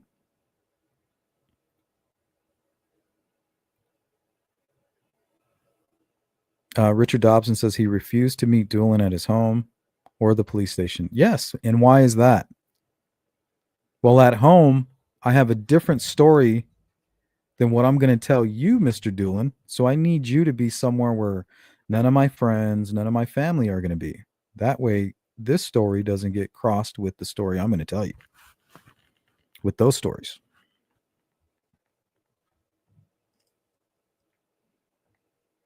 Poos, laugh out loud. It is so stupid and so transparent that at this point, and on Dateline Friday, the defense looked silly out in the woods talking about the sticks. Now talking about Ron Logan and KK, laughable. Yeah, I mean, what is it, guys? Like, you got to stick to something. But remember, Rosie's not anywhere around. So now he gets to talk about Ron Logan and Keegan Kline. Why? Because there's no conflict of interest. Baldwin's firm didn't represent Logan and Keegan Kline like Rosie's did. But now that Rosie's no longer in the picture, he did what he was supposed to do. He was called in to help, Batman and Robin. Well, Robin's gone, and Batman's going after Logan and Keegan Kline now because there's no conflict of interest over there with Robin anymore. He did his work over here, and he's off doing whatever it is, his next case. That leaves Baldwin here free to go after Keegan Kline and Ron Logan. And that's the first thing he did when he was without Rosie. If you notice any of those documents, there's no signature from Rosie on them. It's all Baldwin.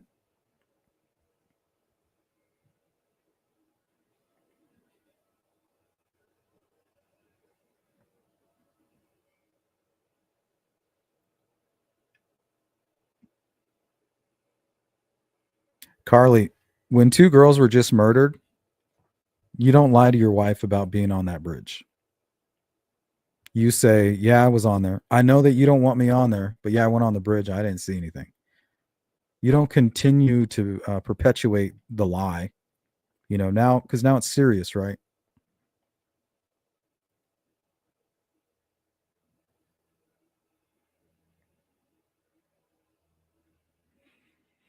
Yep, Lynn.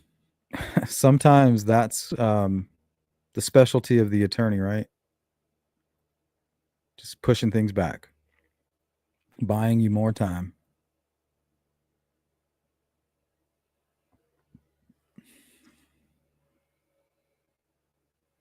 What's funny to me is that the defense must have listened to your show that spoke about KK and Richard Allen, that replaced Richard Allen with Ron Logan, basically. Yeah, absolutely.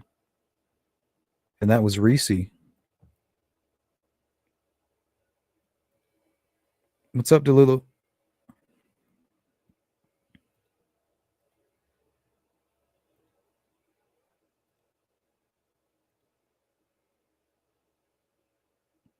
Rebecca says, "Isn't it odd that Derek German never does interviews, only the grandparents?" No, I don't think it's odd.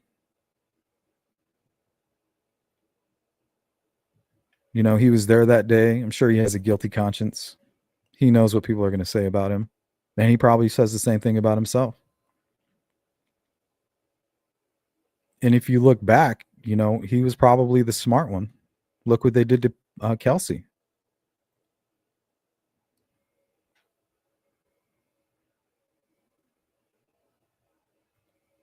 People are literally attacking that girl because she was a little bit weird in some of her interviews. Like, think about that. Think about it. Your sister was just murdered. The only thing you can think about doing is going out in the public and spreading the word around. And what do people out there in YouTube land do? They start fucking accusing you. And some of the logic that's used, I mean, it's just like, wow, you're willing to cross that line of re-victimizing something with that information that you're holding? That's all it took for you to go that dark? Jeez. Talk about an eye opener.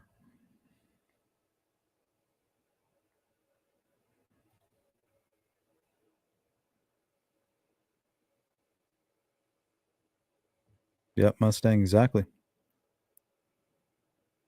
I mean, me personally, I would. You know, I definitely would be out there constantly, regardless of what happened. Good attention is, you know, bad attention is, any attention is good attention, including bad attention, as long as people are talking about it. But I wouldn't want that to distract from the truth. Like, that's why I think it's good for family members to give DNA, do the polygraph, you know, just cooperate 100%. Like, work with them, work together hand in hand.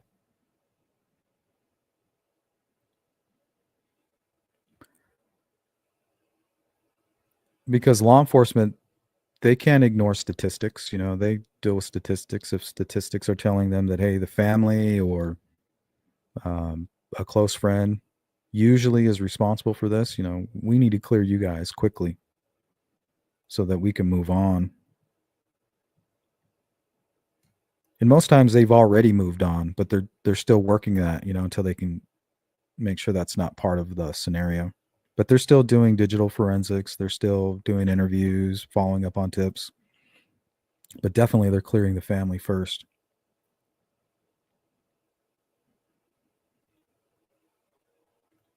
What's up, Sharon? Good to see you. The family don't owe anyone interviews. I'm not sure I could give an interview if I were in that position. Everyone deals with grief differently. And it appears that they had a spokesperson. You know, Mike Patty was very strong for these guys. So him and Becky, they were able to be strong. So the family kind of leaned on them a little bit. Karen's done some interviews. She's really good. She does great interviews. She's very passionate and articulate. And you can just kind of feel the truth coming off of her. Her and Anna.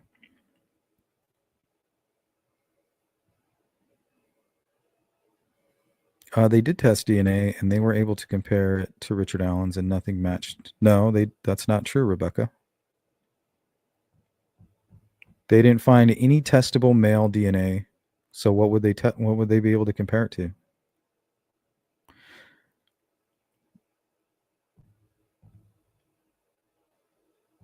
Yeah, that's what it is. Shit sandwich.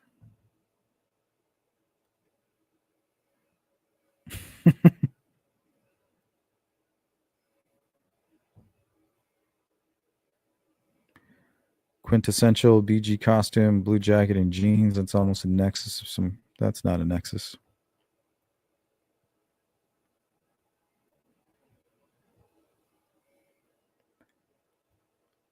Because not all blue jackets are created the same. What's up, Mark? Mark Evans. I agree, Cindy. All of that stuff is hard to shake. And I'd be happy to shake it.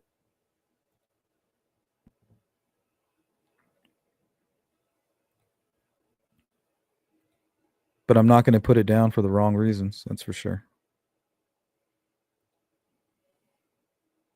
Hey, Jari, read somewhere recently that they had taken that phone in 2017. The police being they. Which phone? Richard Allen's phone? No. I think they took down some of the information. But I believe the information that was taken down was most likely from his personal phone. And there was no signs of that phone at the crime scene. So that should tell you something right there. Like, here it is, check my phone. That's the purpose of using a burner phone. What's the purpose of using a burner phone if you're not going to throw it away?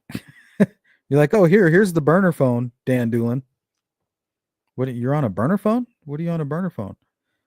And that's it. Now you're busted.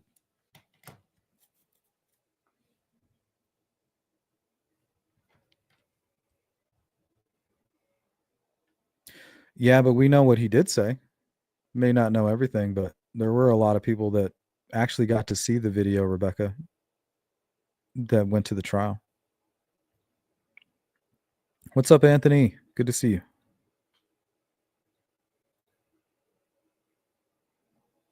Beyond horrifying.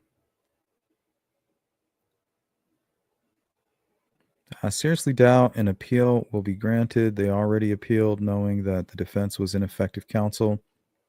Still wanted them as his attorneys. Well, you can thank the Supreme Court for that. You know, if they may have been able to take that approach if they wouldn't have gone up to the Supreme Court and were deemed, you know, to be effective.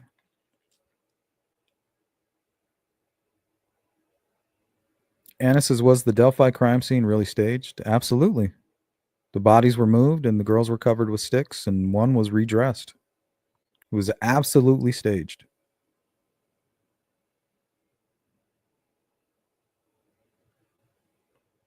No, we know that's factual information, Anna.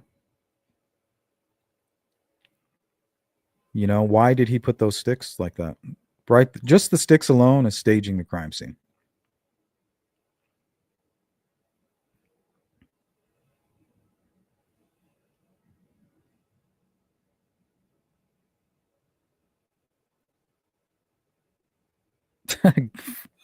Delula, I wish I had half the energy of the Richard Allen cultists. Well, I mean, they're wound so tight, you know. And for them, it has nothing to do with Richard Allen. He's just the idol. You have the cult leader, you have the idol, and then you have the core cult. You know, they're the ones that are called upon if anybody needs to be shunned, right? You can't go around agreeing with sleuth intuition, that's for sure. You mention my name to the cult, you're gone. You're out of there. I'm like salt to a goblin.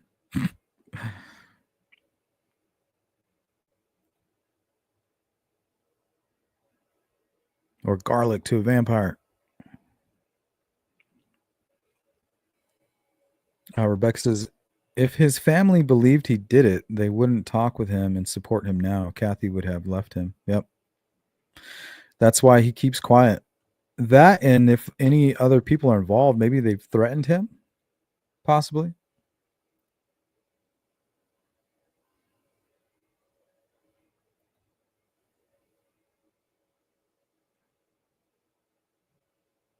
Anna says, how does anybody know how long offender was with victims? If time is calculated upon known abduction, maybe bloody sighting, that doesn't prove offender was at crime scene. Well, that proves that he was no, that proves that he was near the crime scene. You know, he's not in his getaway vehicle, he's still around. And I think it's safe to assume, Anna, that muddy and bloody is him finally leaving the crime scene, right? He's not pacing up and down 300. He didn't walk down to the CPS building and then walk back towards Ron Logan's home and then walk back. It's safe to assume that he's leaving. If a witness sees him on 300, I think we can safely assume that that's him leaving the crime scene. And Sarah Carbaugh said that that's the bridge guy.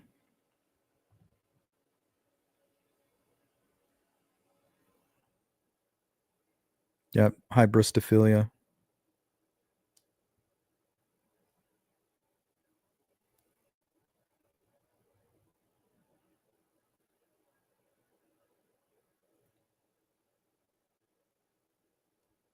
Oh yeah, Kohlberger, Mangione is a big one.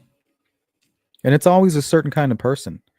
Remember, we have this moral compass. And if yours is preset to wickedness, you're going to lean to Kohlberger. You're going to lean to it because you're okay with being part of some weird cult that's not grounded in reality. You really don't care. You're not there for that. You're there for the cult Kool-Aid.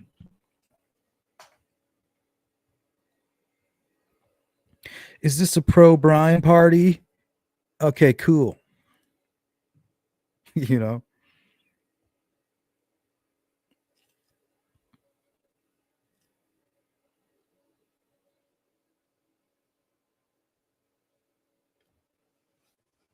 Absolutely, CJ. The Bible's not a prop.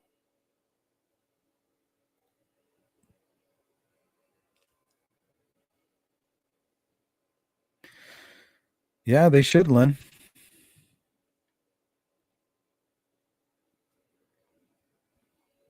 Duluth says, to be fair, many families stand by their loved ones, even if convicted. That's not unusual.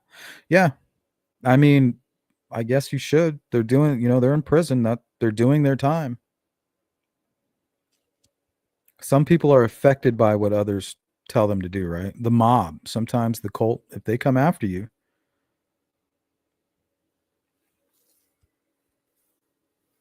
like you're going to feel pressure, political pressure in people that you interact with on a day-to-day basis.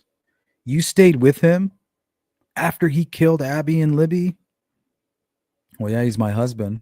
He's doing life in prison. Like he's going to die in prison. That's not good enough for you? No, it's not good enough. What kind of person are you? Well, I'm a person that married this person under God, and said better through worse. Or that's my son, or that's my daughter, or.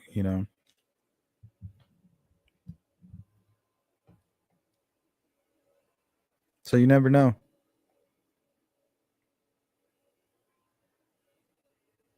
But I feel like Kathy would divorce him.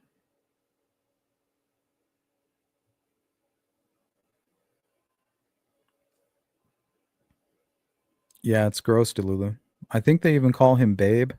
I was on a live stream one time and the creator of the channel started crying for Richard Allen. Like literally started crying for Richard Allen and then ended the live stream.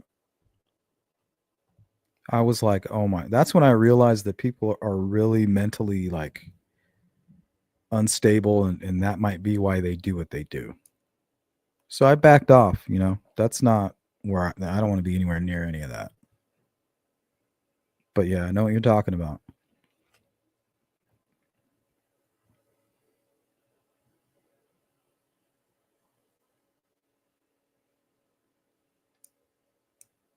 Yep, absolutely. All right, guys, I think this is going to be our 5-minute warning.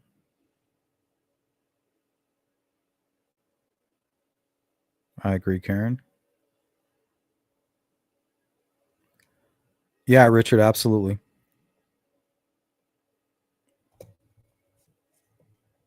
But once again, you can't take away anything from Richard Allen and his ability to manipulate people. That might be his strongest um, trick up his sleeve, might be his ability to manipulate.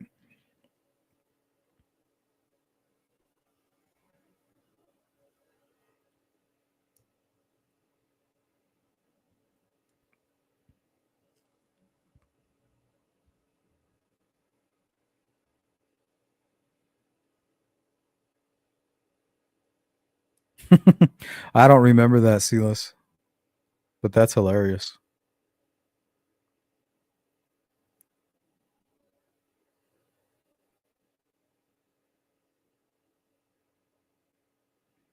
Hey, they'll do anything for the cult, Delulu. You know, that's what it's all about. It has nothing to do about anything to do with Richard Allen or freedom or people's rights as citizens of the United States of America. It's nothing to do. It's all about the cult.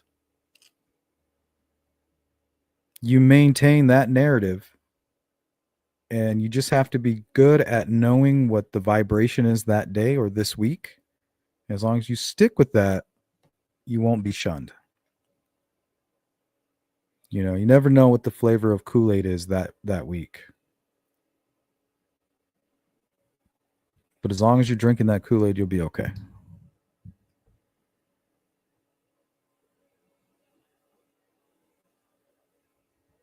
I don't know, Cindy. I always wondered that. I was wondering maybe cash, if there was any kind of monetary exchange. You think it would be done in cash? Maybe Bitcoin?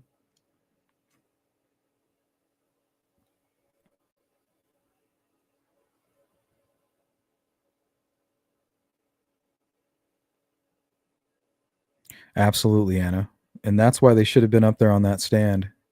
You know, if they had anything to offer Richard Allen, and it didn't include breaking the law and purging themselves, they would have been there in that courtroom. But the truth is, everybody that could account for Richard Allen that day had nothing beneficial to say for his defense team, and I don't think could withstand any scrutiny during cross examination. You know, they can't just be like, I can answer all of the defense questions, but when the prosecution comes up, I plead the fifth. Because even that's going to be damning. Like, all I'm asking you is what kind of demeanor Richard Allen had when you were interacting with him that morning. I just want you to tell me the truth.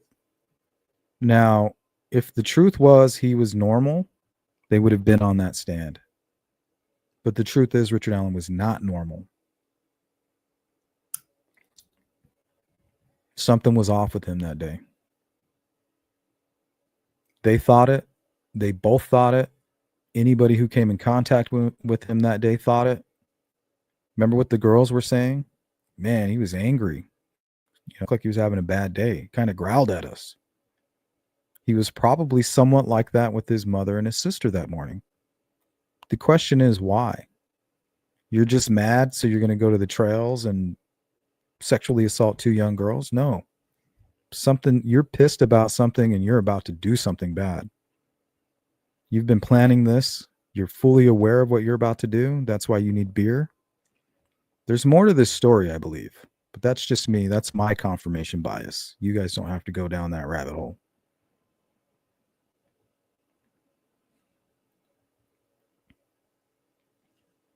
Richard says a hunter can see a rabbit 200 yards. No way he didn't see. Well, the thing is, the trail, you can't see all the way around. It kind of curves around.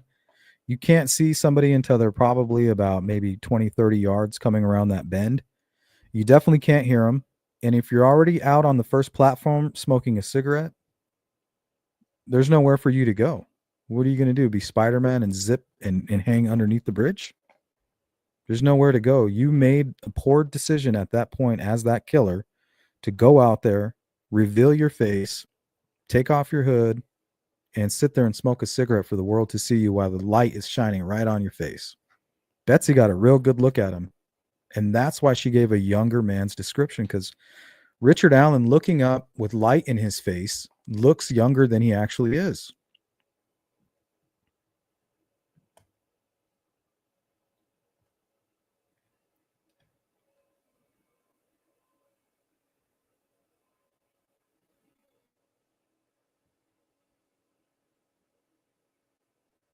Yeah.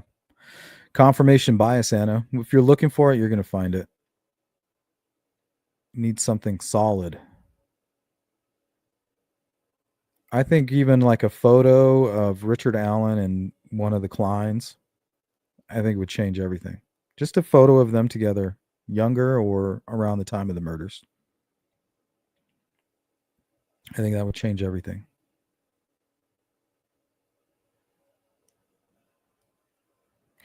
Big, yeah, that's a good point too. Big Country says, and Betsy even said he acted as if he were waiting on somebody. Wasn't that part of his confession that I laid in wait? Are you just laying in wait for just anybody? I mean, there's a lot, guys. Leaving Peru, you know, and knowing that Keegan Klein was logging into two separate burner phones, logging in, logging out. None of them happened to be his own personal phone, and none of those phones being recovered by law enforcement.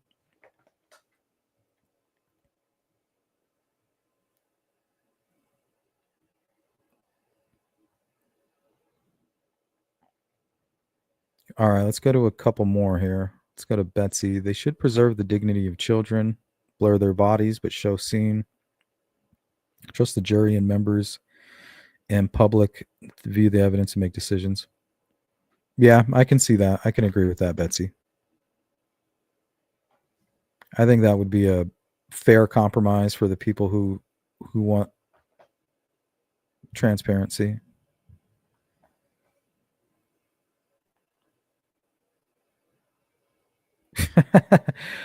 Wow, you might be making a prediction here that actually comes true, Delulu. If you know, I think this is a premonition. Kathy Allen divorces Richard Allen, and one of these sick YouTubers who cries for him on their live streams will marry him. Which one will it be?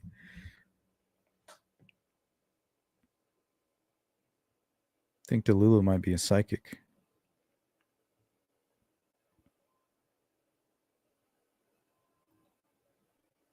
The first interview with Mata Rosie gave, it was apparent to me that he wanted to distance himself from the case. Yeah, he was done.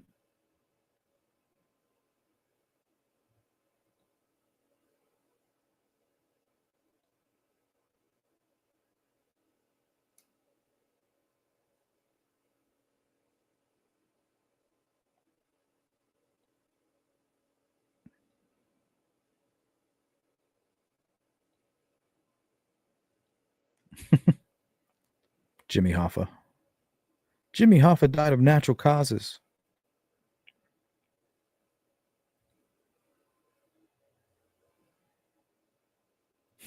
It's a good place to start.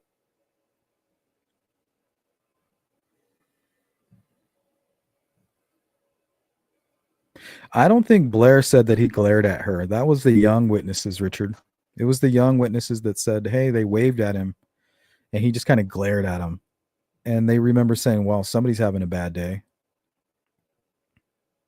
I don't remember anything like that going on with Betsy Blair. I think she just saw him, got a good look at him, and then turned around.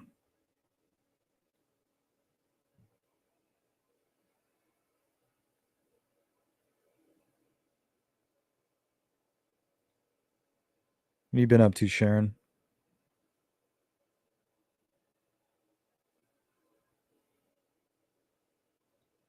Mustang says it's not surprising they didn't find DNA given it. Well, honestly, they only find DNA at about 10% of murder scenes that belong to the actual perpetrator. DNA is not something that's left behind often by assailants.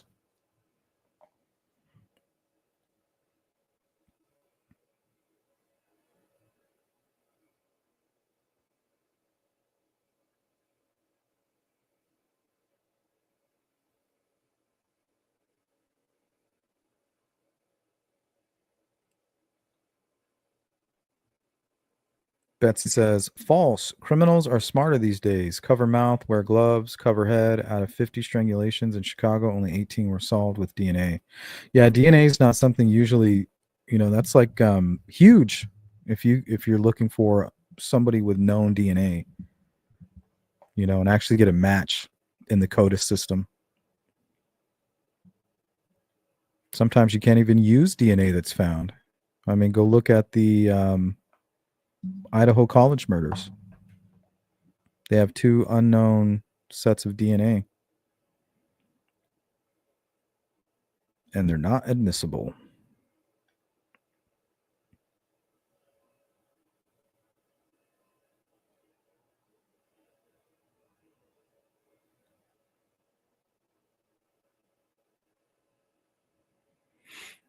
Toyotas, I don't know. I think Kias right now. When I was a kid, I was a car thief. When I was 14 years old, I got arrested for it. Back then, like Chevys were the easiest. But nowadays, the reports that I'm seeing are, they call them the Kia boys. I guess there was 2 or 3 models of Kias that are very easy to steal. Like you can just steal them the old fashioned way where you use a screwdriver.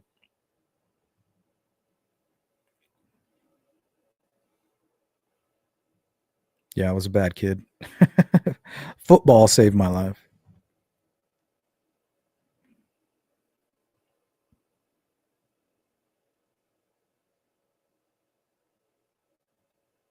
Crash Override. Welcome in. Good to see you again. Technically, the prosecution used the Bible as a prop and the cult of Nick ate it up. What's the cult of Nick? Is that the Nick cult? Are we in the Nick cult? I'm assuming.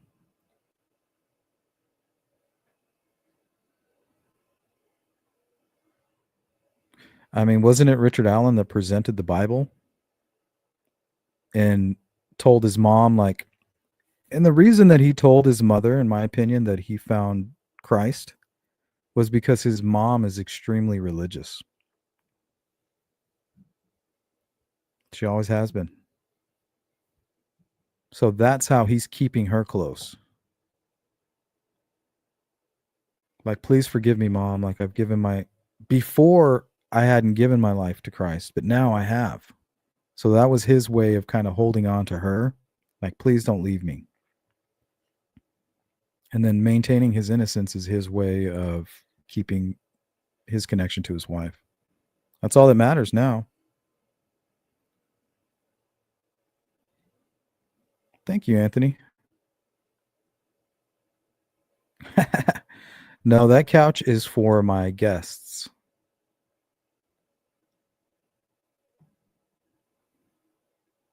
Yep, it's a futon. It was in the upstairs loft, but we're gonna turn that into like a playroom. DT 125, welcome in. He's innocent, zero evidence. Wow, strong argument, dude. You've convinced me completely.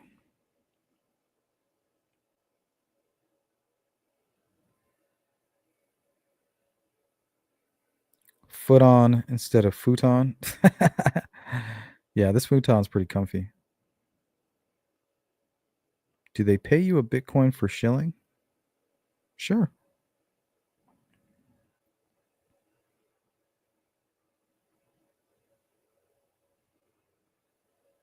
Yeah, there was absolutely no usable male DNA at the crime scene. That is a fact. So then you have to ask yourself, why were they taking blood, hair, and swabs from suspects? Some of you say, well, that's just a technique they use to make them kind of sweat during an interview.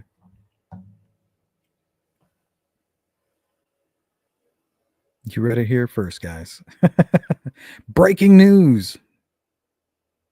Richard Allen is innocent. They have no evidence. Bum, bum, bum. Michael Osbrook is stalking me on LinkedIn. Nice.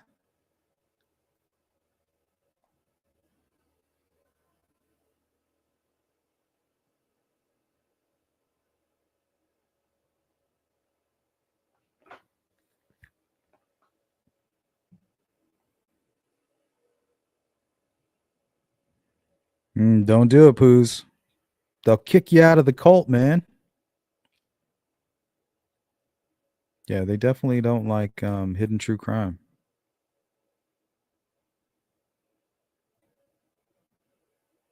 They definitely don't like me after I interviewed Patrick Westphal and exposed all their lies in the Franks memo. They definitely don't like me. They're like, oh shit, you got a YouTube sleuth guy who's actually sleuthing.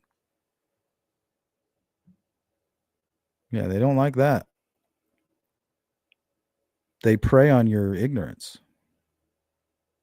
How do you remedy ignorance? You go fucking find out what really happened. Now you're no longer ignorant.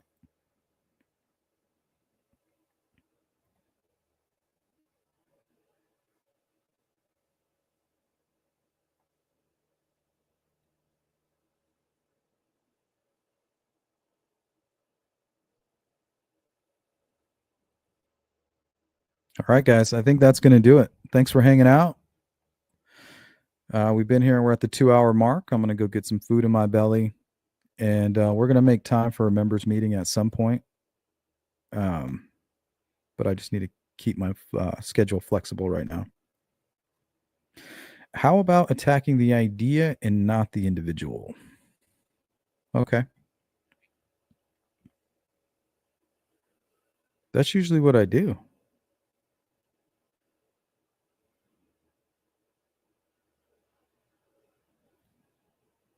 You got it, Richard.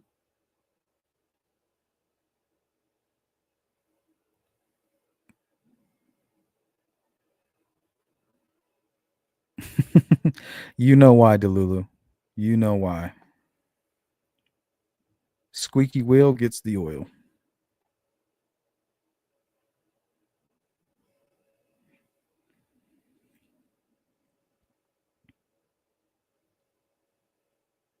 All right, you guys take care of yourselves. I'll see you again real soon. If you're part of that replay crew, leave a comment. We'll get back to you. If anybody needs to get a hold of me for whatever reason, shoot me an email, sleuthintuition@gmail.com. If you guys want to get your hands on some Sleuth Crew merch, go to sleuthintuition.com, and there's free shipping. Other than that, take care of yourselves, and I'm sure I'll see you again real soon. Peace.